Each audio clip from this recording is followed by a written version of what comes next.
Hello and welcome everyone to this special live of the Hindu. Today we discuss how Maharashtra cabinet is going to look like, and it's an important day for Maharashtra's political history today because it's after 12 days that finally a government is going to be in place after the results, and most importantly, it has been decades since Maharashtra had seen this kind of a landslide victory by any political party or by any political alliances. And that's why today we are going to discuss how the Maharashtra cabinet is going to look like, how Mumbai is gearing up for the swearing in ceremony, for which both Prime Minister Narendra Modi as well as Home Minister Amit Shah are going to be flying down from Delhi to attend this. Now, remember, this is a massive event that is taking place at the Azad Maidan in South Mumbai today evening. It begins officially at 5:30 p.m. 40,000 people have been invited for this swearing in ceremony. Among them will be 15,000 Ladki Bahins, which are the favorite sisters of the Mahayuti. The Mahayuti believes that it was this scheme that became the game changer, which brought them to power. And that is why, among the invitees, the 40,000 people who are going to attend Maharashtra government swearing in ceremony today are going to be 15,000 women who will be invited by the Mahayuti. Also, saints and seers, the BJP's right wing agenda, where it will bring forth all the right wing leaders as well. Several chief ministers of the BJP ruled states have been invited. We are given to understand that at least 14 to 15 of the chief ministers will attend the swearing in ceremony, apart from a galaxy of industrialists, key politicians who will be in Mumbai's Azad Maidan today evening at from 5:30 p.m. onwards. But how will the cabinet look like? And that's the most important question that I am going to discuss with two panelists here today. I have the pleasure of having with me Smruti Koppikar, who's a senior journalist, urban chronicler, and founder editor of Question of Cities. And I have with me Shailendra Paranjpe, who has been a veteran journalist for over 3.5 decades and who has covered the twists and turns of Maharashtra politics from Mumbai, from Delhi, at several platforms. Thank you, both of you, for sparing your valuable time for this live at the Hindu today. We are given to understand that it's only the chief minister and the deputy chief ministers. That's only three persons are going to be, swearing in today, and that the cabinet will be sworn in over the next few days by 11th or the next few days thereafter before the first session of the Legislative Assembly. Smriti Kopikar, how do you look at this? A landslide victory, 232 of the 288 seats belong to Mahayuti. 12 days, no government formation, talks continue on a day, such a high voltage day, when the Prime Minister, the Home Minister, so many dignitaries are going to be present. Only three persons, the Chief Minister and the two Deputy Chief Ministers, till now are going to be swearing in or are going to take the oath of office. How do you look at it? Thank you, Vinaya. Pleasure to be on the Hindu podcast. I want to draw your attention to something else before the swearing in. The term of the previous legislature ended on the 26th of November. The state elected the Mahayuti with a massive, unpredicted mandate. Even the legislature has not really been formed. The new legislators have not taken oath. At this point in time, Maharashtra does not have a legislature, despite people of Maharashtra having given such a massive, great mandate to one political alliance. And therefore, if you look at it from that perspective, Vinaya, what seems to be is that there's a certain protocol that is followed. The legislatures form, legislators take oath, the leader of the house is elected or the leader of the largest party is elected, then the coalition is, if necessary, is formed, and then that person goes to the governor to stake a claim to form the government. In this case, as you know very well, the president of the BJP Maharashtra unit declared that a government would be formed on so and so date with the governor being Unilateral nowhere. declaration with So that's nobody else why. on board. From Yeah. the party But organization, not from the legislature, really. so my the point I was trying to get to is this, that the mandate has not given Maharashtra a legislature yet.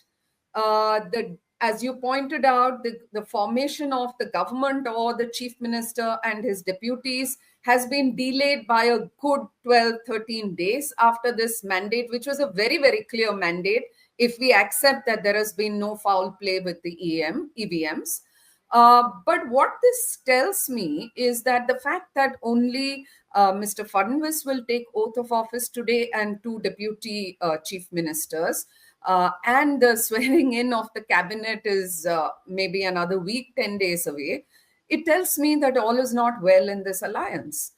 It should have been great going, but all is not really well within this alliance at the moment. There are tensions that were probably anticipated, some not anticipated. And this instability within this alliance, I'm afraid, is going to play out not just over the next week or 10 days till the cabinet is formed, but over the next few months as well. We are going to see some pulls and pushes and some level of instability within the Mahayuti. We should not be That's an surprised if we. interesting point you make, Smriti Koppikar. Thank you so much. Let me bring in Shailendra Paranjpe at this point in this conversation. Shailendra Paranjpe, Smriti Koppikar says all is not well, and the very fact that only the chief minister and the deputy chief ministers are going to take the oath of office today. That's the information we are getting till now. Things might change in the next 5.5 hours. You never know, but the fact that despite a massive mandate, the cabinet is not going to be sworn in today, the legislature is not in place. Do you agree with Smriti that all is not well? Why do you think this delay? Yeah, first point is all is not well in Mahayuti or Mega Alliance is right. No doubt in that because after a result on 23rd, now it's 5th. So it is not 8 days or 10 days, it's 13th day today, perhaps 13th or 14th day. So what people expect is that out of a massive mandate, they should have formed government on second day or third day or fourth day or fifth day. But that doesn't happen in politics because I will remind it was in 2004 when NCP and Congress had majority. Sushil Kumar Shinde was the chief minister. They won the elections. Vilas Rao was made chief minister, and it took almost a month or more than a month to form government, despite the fact that they had majority. So. I think Smruti and you also are adequately senior to understand that this process of formation of government after any election results at least takes 8 to 10 days. There is uh, no different fact in the history that they form it on second day or third day. But there is all is not well in Mega Alliance is right because Eknath Shinde, being not a seasoned politician as seasoned as Fadnavis or Ajit Pawar is, and that is why Ajit Pawar, even before the results, he had adequately made clear that I am not in the race of being chief minister because I am fighting very less seats. So that is a politically wise statement. Whereas Shinde, even after the election results, is showing as if he should be made chief minister, despite the fact that he knows that he will not be made chief minister. The moment he starts the vote of dissent or he expresses his mind that he still thinks that his face was uh, projected to win the elections, his face was there definitely, but the point is that Ladki Bahin Yojana or favorite sister scheme has come from RSS and Madhya Pradesh. They have borrowed it right from Madhya Pradesh, like Right to Services Act.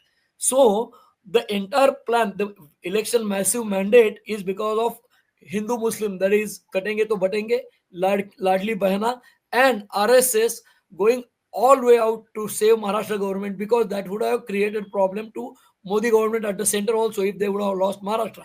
So right away there is problem in Meghalaya, and as Smruti has pointed out, it is right that it will be witnessed in next 2 3 months also during even till local body elections, which are which can happen anytime in like 6 months. I think maybe March April.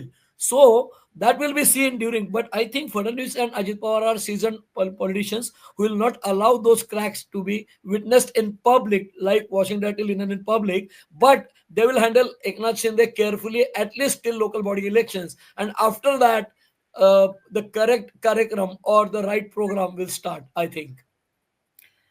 Correct Karakram has been used in Maharashtra politics for quite a while now, Shailendra Paranjpe. The fact that you refer to it at a juncture where the numbers are heavily tilting, and in whichever way you look at this combination, it doesn't look like there will be any other combination that will likely take shape. So, it's interesting that you say that, but at the same time, let us bring the focus currently on the cabinet.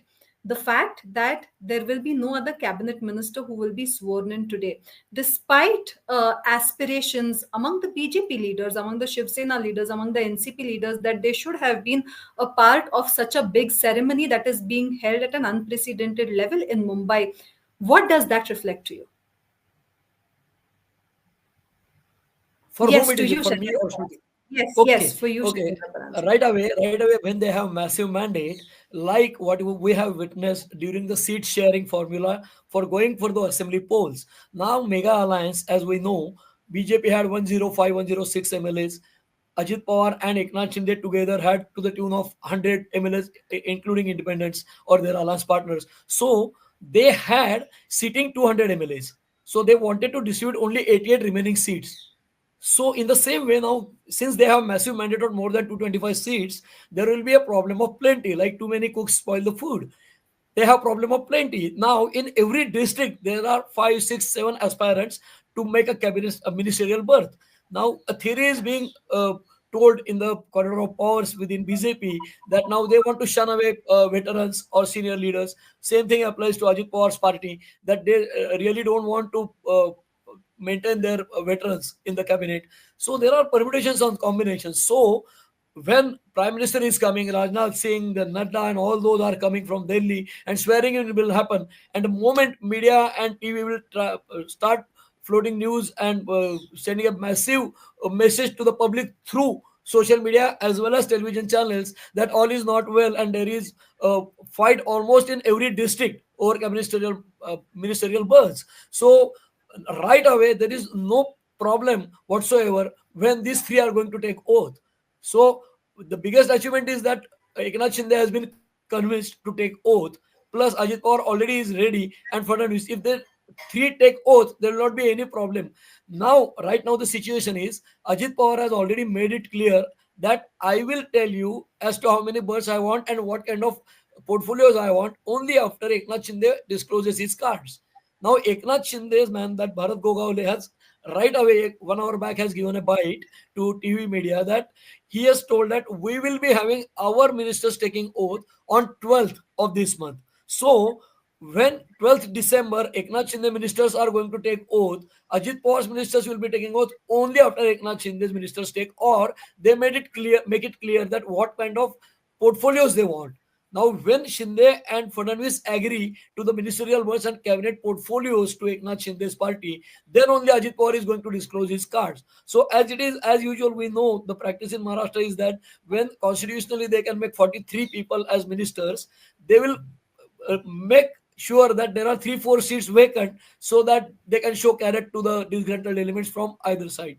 So right away there will be 39 to 40 people who will be taking oath from all the three parties, but that will not be before 10th or 12th December. That is the situation right now. Only three will go for oath, and that makes everyone happy right away. So let me take this question to Smriti Koppikar. Smriti Koppikar, we have heard this discussion in the last few days about how the new cabinet should look like.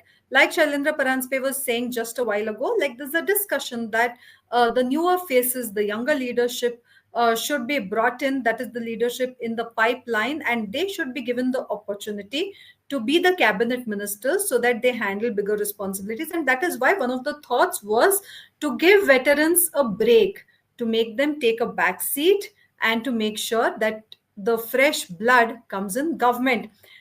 With the way the things are right now, with the chief minister and the deputy chief minister swearing in, that clearly does not look to be the thinking in the government right now. We saw that the BJP at one point did toy with the idea of giving a shock treatment, a surprise treatment in Maharashtra about whether there would be any other name that would bring. It would have had to adhere to the combination politics as well. And we have seen that they've fallen back to this combination which continues. So, though the positions change, we will see the same combination of Eknath Shinde, Devendra Fadnavis, Ajit Pawar at the helm in state politics. Do you think that that will have a reflection on the way the cabinet will be sworn in, whether fresh blood will be brought in, or whether due to political compulsions or for some other reasons, the veterans will have to stay? Good question, Vinaya. I think the way this the assembly election result has turned out, and the stories that have gone on behind it, what seems to be very clear is that Maharashtra's political terrain, the way we knew it for, let's say, the past 3 decades, 35 years, that has changed. It began changing some time back, but this is a decisive change. And a story that's sort of gone below the radar would be the fact that there's been a generational shift.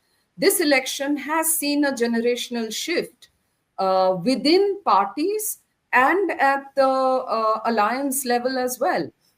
For example, in the BJP, I think Mr. Fadnavis made it very clear that he's going to call the shots, and he's not really a veteran in that sense. He's not a complete newcomer, of course, but he's not a veteran.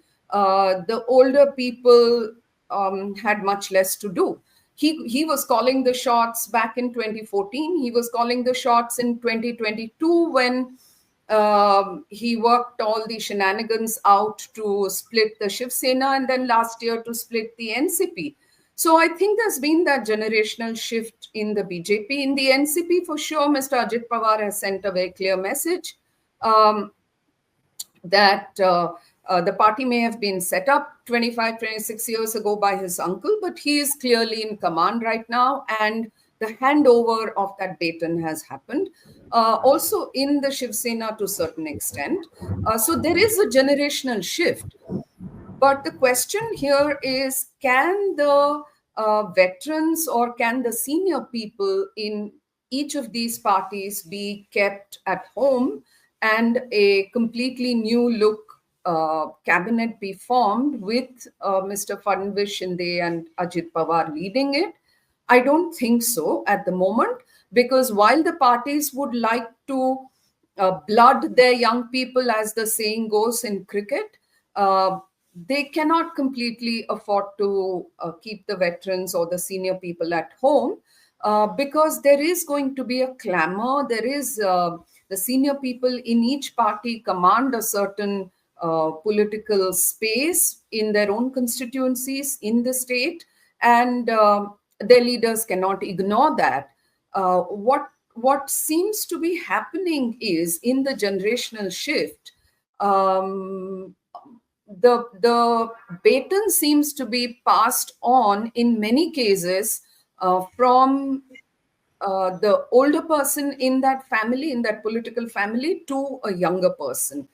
So my point is that we can have a younger, fresher looking cabinet, but it's going to be cut off the same old cloth, because, for example, if it was not Eknath Shinde, we would have had Shrikant Shinde. And so, I think this is what we're going to see over the next few days and months. So even if the veterans are made to sit at home, which I don't think will happen, but even if that comes to pass, the younger people from the same families will be inducted, because let's not forget that about 88 or 89 of the MLAs elected this time come from political families and dynasties of some sort. So there is that political capital that none of the three, Mr. Fadnavis, Mr. Shinde, or Mr. Ajit Pawar, can really ignore. Well, that is deeply entrenched. And in fact, it is an important conversation, because we've seen that this has been a decisive election where everything was at stakes for both Mahavikas Aghadi as well as Mahayuti. We are going to go to that conversation. But before that, I want to tell all the viewers and readers of The Hindu who are tuned into this podcast that this is bringing us towards the end of this webinar, but now we are moving to an interactive question and answer session where you, the viewers, will have the opportunity to discuss your queries with the esteemed panelists that we have on board. This session will be open only to the digital subscribers of the Hindu group. So if you have not yet subscribed, kindly drop off, and we hope to see you again in our upcoming webinars. If, however, you do wish to join in for this question and answer session, you may click on the link in the chat box that is given below and purchase a subscription at a special offer. So don't miss this opportunity to have a word with the panelists here who have been covering politics for decades at end. And with this interesting discussion about the cabinet going on, we will switch back to the discussion now. And as Smriti rightly put out, with respect to the veterans playing an important role, let me take the same point to Shailendra Paranjpe, who continues to be with us on this discussion. Shailendra Paranjpe, as I was saying to Smriti Koppikar, that this is an important election, really. It was an all-stakes election for both Mahavikas Aghadi as well as Mahayuti, just on the background of the Lok Sabha elections, in which the Mahavikas Aghadi had performed quite well, and that is why the hopes were high. Nobody saw this tide coming, and now, after this decisive mandate, which was not anticipated even by the Mahayuti themselves, clearly those who have won want to make sure that they get a fair share of their deal, because they have brought this victory and these resounding numbers to the Mahayuti. Do you think that that will be a major consideration while thinking of portfolio allocation? What are the things on which the Mahayuti will now have to juggle to decide who gets that cabinet berth at a time when there is a stiff competition and where leaders have performed? Okay, Vinaya, now I will cite certain names within BJP. Look, Chandrakant Patil. Many people really don't know about. I generally don't encourage discussions based on caste, religion, subcaste, etc. Because I don't want that division should go on within the society. But caste is a reality in India, and in that perspective, I'm right now telling about certain names within BJP. Now we all know that this assembly election has a huge backdrop of Maratha reservation agitation, and Manoj Jarange Patil going to media every day abusing Devendra Fadnavis. All right. Now that has He also helped. continues to threaten even today. That's why Devendra Fadnavis has really received a big help from Jarange Patil to get many seats in Marathwada. First, another point is that I will cite certain names within BJP leaders, very known leaders. Before that, I Now, want you to think about, elaborate on that, because this is an interesting point you're making, Shailendra Paranspe. We have a national yeah. viewership here which does not, Okay, which may not understand the nuances of Maharashtra politics. When you say that okay. Jarange Patil helped Fadnavis get seats in Marathwada, please elaborate. What do you mean? Exactly. Now I will give you and to the audience also some background about Marathwada.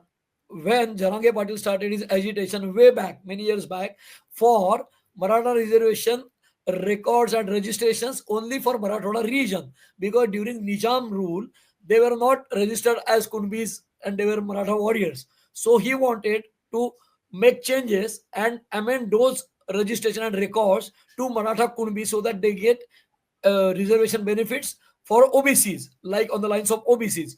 Now, after some tussle between the ruling alliance, mega alliance, that Fadnavis, Eknath Shinde, and Ajit Pawar, Jarange Patil was talking at the behest of whom was the real question. So, Eknath Shinde suddenly announced that those registrations and records will not be amended or rectified only for Marathwada region. For the entire Maharashtra, he will review those.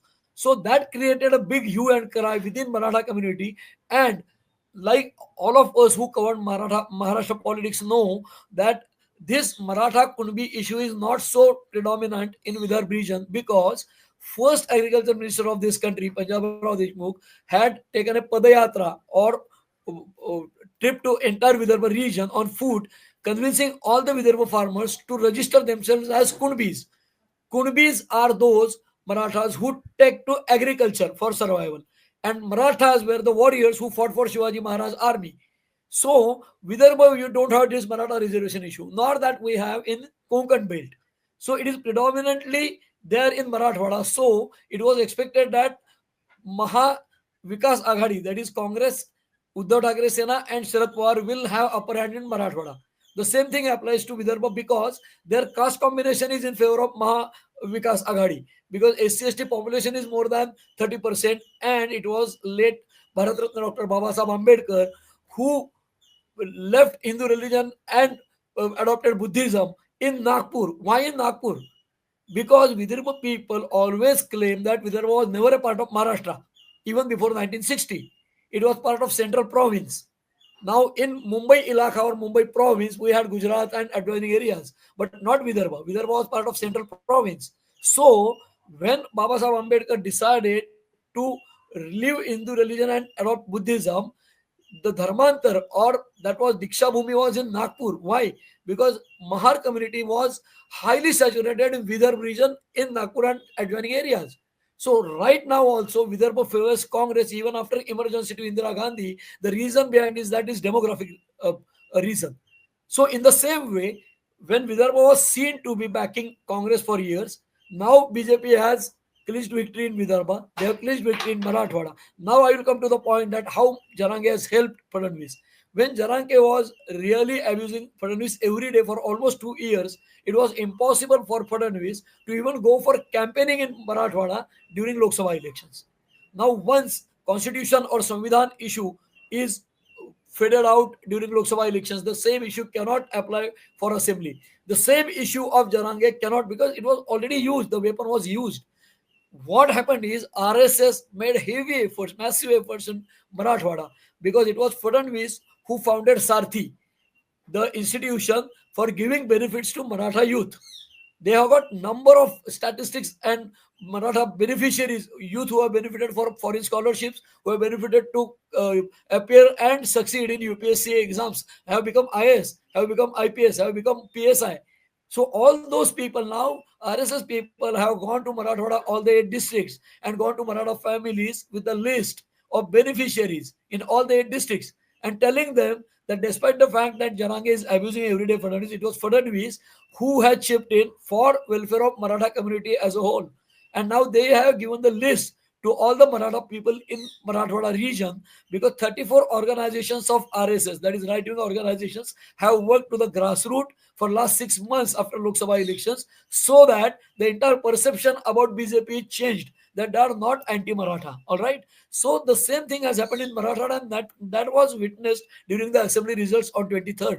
That is how, when Fadnavis was made Maratha enemy during the Lok Sabha elections, is now no more Maratha enemy. And as we all know, when all the elections in Maharashtra, right from 1960, Maratha community has not voted like minorities en masse to Congress or en masse to NCP. They are all divided in all the four parties. Shiv Sena also has got good Maratha backing. NCP has, Congress has, and BJP also has. So that has happened, and Marathwada transformed to BJP now, so that the same thing will reflect in cabinet formation. What I referred to removing the oldies or veterans, now take the case of Chandrakant Patil. It was discussed in last entire week that Chandrakant Patil might be made either state unit president or Vidhan Sabha chair. Why? Because he has been shifted from Kolhapur to Pune. So Medha Kulkarni was made Rajya Sabha MP. Now there is one woman MLA from Pune who is four-time MLA. Now Ladki Bahin is there to counter that. If they make BJP MLA as state minister or something, they will have advantage in Pune municipal corporation elections, because the corporations which are important, because Maharashtra has crossed 50% for urbanization. So big centers, big city centers, including Pune, Mumbai, Nashik, Nagpur, Sholapur, Kolhapur, Pimpri Chinchwad, if they want to clinch victory in local body elections, they will have to make sure that there are good ministers or ministerial birds from those areas. Take case of Satara. In Satara, if BJP has an image of not being so friendly with Marathas, because Marathas is the constituency of Sharad Pawar. Sharad Pawar's party essentially is looked like, or people look at it as Marathas party. So if they make Shivendra Raje Bhosle a cabinet minister who hails from Chhatrapati family, if he is given cabinet berth, that will have impact in Satara and Kolhapur region. So the efforts will be of those kind. Dilip Walse Patil or Chandrakant Patil or certain veterans can be made to sit back, because that will not hamper their prospects in local body elections. If Datta Bharane, a trusted lieutenant of Ajit Pawar in Indapur, who defeated Harshvardhan Patil and has been elected third time and was a minister in Uddhav's cabinet, or even in Eknath Shinde's cabinet, he might be asked to sit back, and Shelke from Pimpri-Chinchwad area might be going, but because Pimpri-Chinchwad corporation is important, Ajit Pawar wants to win that, and Indapur is not important because it's a Nagar Parishad. It is not going to hamper Ajit Pawar's prospects in local body elections. Now assembly is over. We are discussing cabinet and assembly elections. Now leaders are thinking for local body elections. Their planning already has started. Caste combination, age combination, veteran and fresh blood. That combination will start. BJP will have sizable ministerial burst from Marathwada, because Marathwada is not fertile land for them so far. Now they will ensure that they make inroads in Marathwada as well as in Western Maharashtra, and that was the meaning that oldies will be asked to sit back. It is not that entirely all the oldies will be asked to sit back. There will be a good combination of caste. Now SCs, STs. Now people are discussing that from Bid, Dhananjay Munde as well as Pankaja Munde.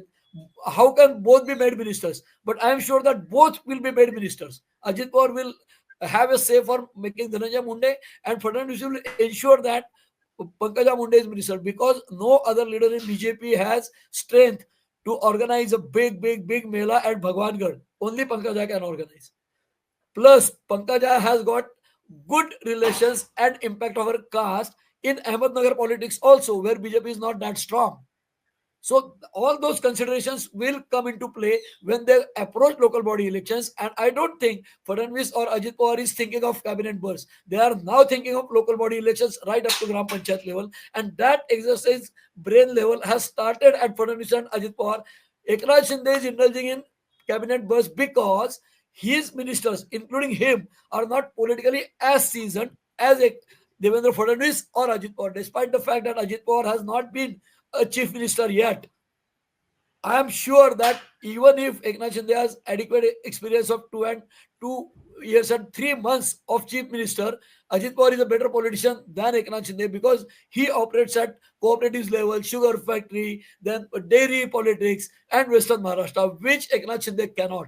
And that is how they are now indulging in local body elections rather than cabinet birth. Cabinet birth and exercise will go on, but Eknath Shinde will be only looking for adjusting his people, because he has interest in Thane, Konkan, as well as a part of Marathwada and some parts of Vidarbha. Ajit Pawar will have to look for Western Maharashtra, and Fadnavis will have to be worried about Marathwada as well as Western Maharashtra. That is how cabinet will be created, and they already must have started brain exercise. They must have chalked out all the lines and all that. We'll be analyzing after they give the birds. That is the position. Well, very good perspective there, Shailendra Paranjpe. Smruti Koppikar, Shailendra Paranjpe brings about points that are in consideration while deciding how the Maharashtra cabinet is going to look like. He says, caste combinations will obviously be there, but the eyes are now cast on the local body elections and how those electoral gains will have to translate. And that is how the allocations will now be decided. So, as you said, it will be a combination of veterans plus new blood. What will be the considerations that will weigh on the minds of the three leaders, particularly on the minds of Devendra Fadnavis and Ajit Pawar, he says, because they're more seasoned than Eknath Shinde. Do you think that Ladki Bahin will have any role to play in this cabinet allocation now? Do you think that women will be given some share? We will at least see a handful of women in this cabinet because of the way the elections have turned out to be. Well, I think Shailendra has I laid can it see out that very he's vigorously nodding his head. So, do you agree he's with laid it out. Shailendra? He's laid it out very beautifully. Sorry, See, Smruti. Sorry, I will add one line. Being male on the show, only male on the show, I forgot to refer that because of Ladli Bahin, there will be definitely more women in cabinet, I think, because in parliament also they are going to increase the seats in coming election. So definitely women will have increased share. I'm sorry. I am happy you're thank you. giving that good minority perspective on the show that's majority by women. Thank you, Shailendra. 33%. He's 33% on this show.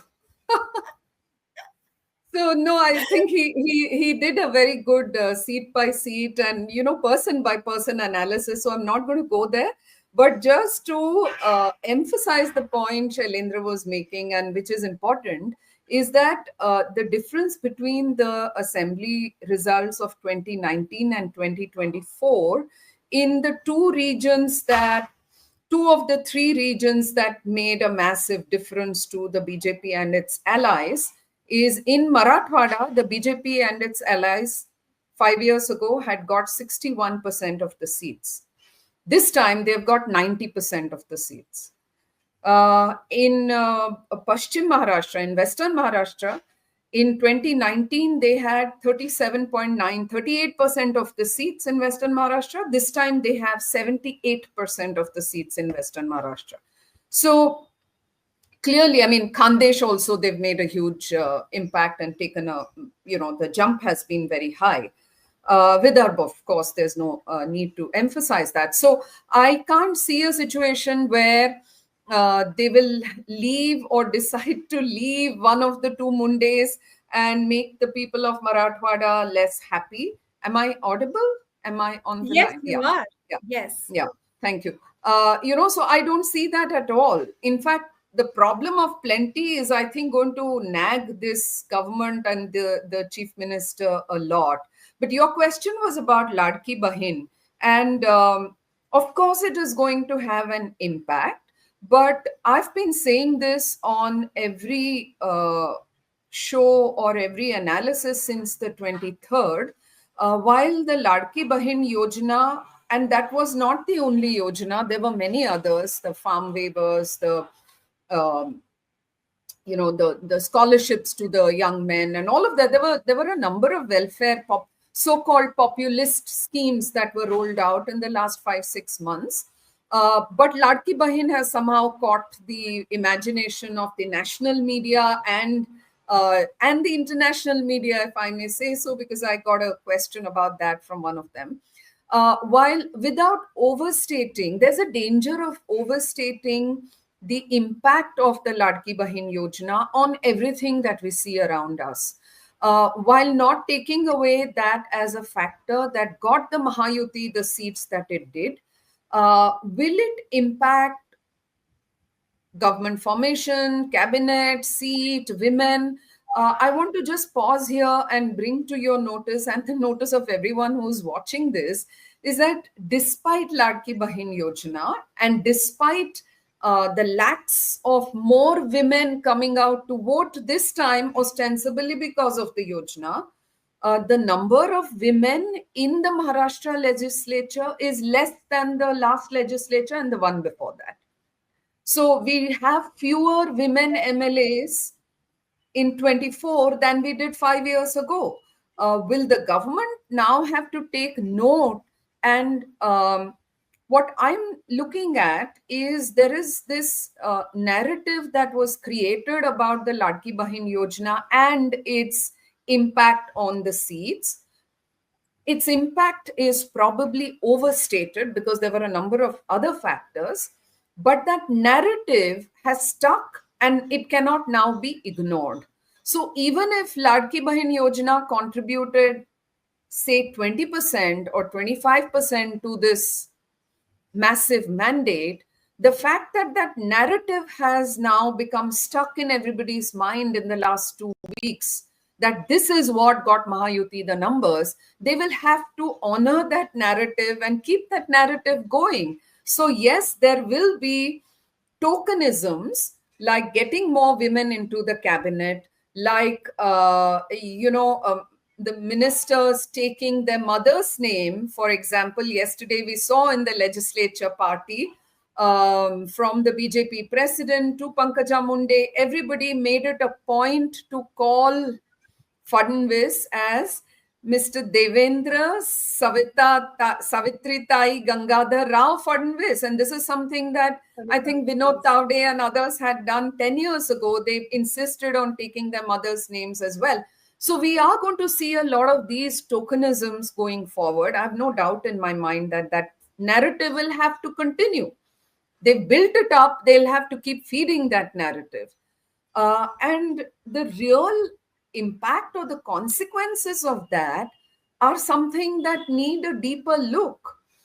Despite Ladki Bahin, despite maybe lakhs of more women coming out to vote, what happened with the political parties? Did they give more seats to women? I was looking at it during the break, and no, they haven't. I mean, I've looked at it last week as well. There weren't more women candidates this time than the previous elections, right? Are there more women in the assembly? I just told you, no, we have fewer women than we did in the 2019 assembly. um, is the Ladki Bahin Yojana going to continue? Are women below poverty line going to get 1,500, going to continue getting 1,500 Or rupees a month? 2100. No, no, no, Or you're will it be missing. 2,100 Yes. a month?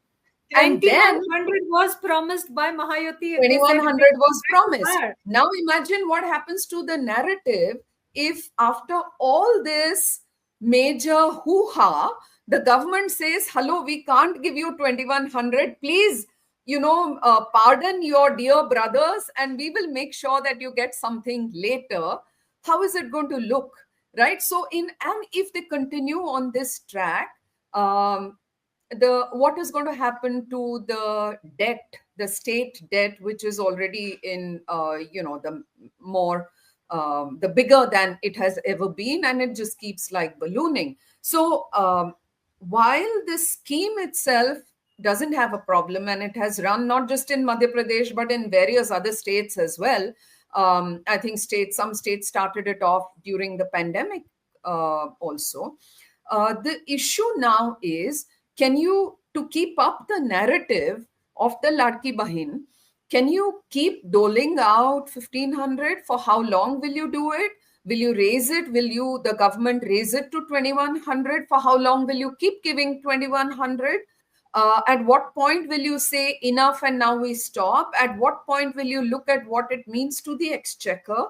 All of these questions will persist. But my more important point is this, that if you take the Mumbai metropolitan region out, the Mumbai and its neighboring cities out, maybe take Pune out, then the status of women in the rest of Maharashtra on education, on health, on maternal mortality, on workforce, labor force participation is nowhere as good as it looks for the average Maharashtra numbers. These numbers, once you take Mumbai, Pune, Nashik belt out, Mumbai MMR belt out, the numbers are as bad as you would find in Bihar, Odisha, Jharkhand, and other states that we typically dismiss as the Bimaru states, right? So, is this focus or this new energy around women as my dear sisters, favorite sisters, is it going to have a real impact on the The condition indices of that women will of count in the Maharashtra. long run?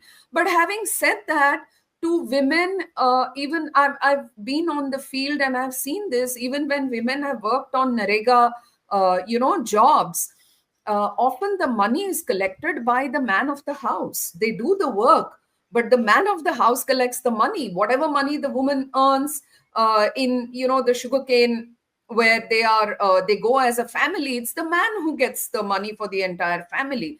What this yojana did very clearly was to give money directly to the women. And in many parts of rural Maharashtra, 1,500 rupees a month, and in many cases it's 3,000 rupees in one household, because there is a mother-in-law and a daughter-in-law, maybe an unmarried sister-in-law, in which case it becomes 4,500 rupees a month. That's a huge amount of money there to buy your essentials, to run your households, to pay for your children's fees, tuitions, travel. So this has become a very useful amount for lakhs of women outside of maybe Mumbai Pune belt. But the questions for, I think, for discussion really are we going to keep it at this point, or is this going to get deepened through investments in basic services that raise the status of women on health, on education, on workforce participation, right? I think the Very cookie will pertinent. really crumble there. Very pertinent, Smriti, and we will have to watch over the, at least in the budget, about the kind of allocations. So, you have to put your money where your mouth is, and we will have to see whether that commitment is really there once the government starts functioning. But since Shailendra Paranjpe was vigorously nodding his head just a while ago, let me take that last bit of question to him. Shailendra Paranjpe, you said that yes, there will be women's participation. How, Smriti laid out beautifully how that, we'll have to wait and watch if that really translates into the betterment of women folk in Maharashtra. But your two bits on this before we close the show. 2 points. One point is that this amount of 2100 promised, raising it from 1500, will be given in at least till local body elections, at least. Plus, Mr. Eknath Shinde, when he announced this rupees 1500, they really did not go for scrutiny. Whosoever applied has been provided money directly into their accounts. Now the stringent norms, then preconditions will be imposed so that that chunk will be reduced by a sizable number. One, but that will be after local body elections. Another thing is that as far as empowerment of women is concerned, now what Smruti has said is really right, that barring a few metros and big cities, condition of women is not at all at par. And the point that Ladki Behan has clicked, because in all the households, maybe in big cities or small towns or even in the rural areas, now women really don't have independence. If women are employed, they earn money in their families, and good amount of money in their families. In even in big towns, they have some kind of respect in the families. You both experience have better experience than me. So when this rupees 1500 has reached in their account, they are feeling empowered, and that is how now their husbands cannot snatch money from their hands, because that is in the banks. And that is the reason even minorities in the areas which are dominant minority areas in 8 to 10 cities, women have voted for BJP. Now that has not come to the fore, because you'll have to go for micro level survey for that. There are Muslim localities wherein BJP candidate has got sizable votes, and I'm sure male have not voted for BJP, but women who received rupees 1500 per month in their account, even it is not possible for their husbands to snatch all the 1500 rupees. So getting at least 300 out of that 1500 per month remaining after the husband has snatched 1200 is a big amount for that lady in Muslim Mohalla. So, in the same way, that empowerment has percolated. So, now, as far as Smriti has pointed out, that there are lesser MLAs, this election was crucial because it was seen to be a tight election, touch and go election. That's why all the parties have given importance for winnability of the candidate. And that is how women are not there. Now, for Lok Sabha, Shobha Bachao, that experiment, that Malegaon, which voted one assembly segment, defeated all five segments in Lok Sabha. 1,094, 1,94,000 lead from Malegaon defeated all five constituencies, lead of 190. So Shobha Bachao is not a local candidate from Dhulia. She was brought from Nashik. So, in the same way, for assembly elections, only elective merit was seen. That is how women have reduced. But in the coming days, when Lok Sabha will be having increased seats of women, they will have to give prominence to women, because while approaching local body elections, they will have to bring in ladies or women MLAs or women representatives for campaign also, because we are not only giving money to Ladli Bahana, but these are women leaders we have promoted. So there will be examples throughout all the regions of Maharashtra for the ruling alliance, especially Ajit Pawar and BJP, to show that we have got women ministers. Like from Nashik, there are two aspirants, Devani Farhande as well as Seema Hire. From Pune, there is one, as I told you. From Nagpur also there are. From Marathwada there are. Pankaj is of course there, but there are others. Same way from Konkan. Konkan, there is no women representative as such who can become minister, because it's a male dominant area. All the MLAs are there. So there will Aditi, be apart from examples. Aditi. Aditi Tadkare will be there because she was the helm of the affairs for women and women and child welfare, which has this scheme of Mahila empowerment. So that will remain Yeah. there, and Ajit Pawar will not lose that portfolio to BJP. Definitely, he will fight for that. So the point is, there will be women MLAs who will be made ministers, but they're eyeing on local body elections. As far as the empowerment of entire women flow from the entire state, it will be a very slow process. But budgetary allocation will be there for Ladli Behna, at least in local body elections.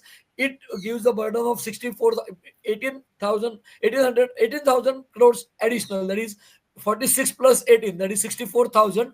And as far as loan is concerned, you are talking in terms of number loans, but debt to GDP ratio, they are within the permissible limit. And Kerala was forced to go to center because they could not give salaries of the government servants. That will not happen in Maharashtra. All three men was at the helm of the affairs and will go for swearing in this evening, are adequately capable of taking that care of financial health of the state, as well as double engine will be going to help from the center. Well, opinion from Shailendra Paranjpe there. With that, we have a wrap on this show. While the discussion and debate about how the Maharashtra cabinet is going to look like, clearly it's going to be just the three top men who are going to take the oath of office today evening, and we will still have to wait for a few days to see who gets the ministerial berth. We have elaborately discussed about what the considerations will be, and that is why those who have been following Maharashtra nuances will also get an idea about the kind of names that came up in the show and that might likely be made the ministers in the coming assembly before the assembly session of the winter in Maharashtra begins in Nagpur by the mid of this month. We expect that the cabinet will be in place and that the procedure will be complete. Clearly, an unprecedented stage in Maharashtra where after these numbers, we've seen that in such a glitzy and massive ceremony today, it's only the chief minister and two deputy chief ministers who will take the oath of office. With that, it's a wrap from me, Vinaya Deshpande Pandit. Thank you for tuning on to this show. And thank you so much, Shailendra Paranjpe and Smruti Koppikar, for joining us today. Thank you.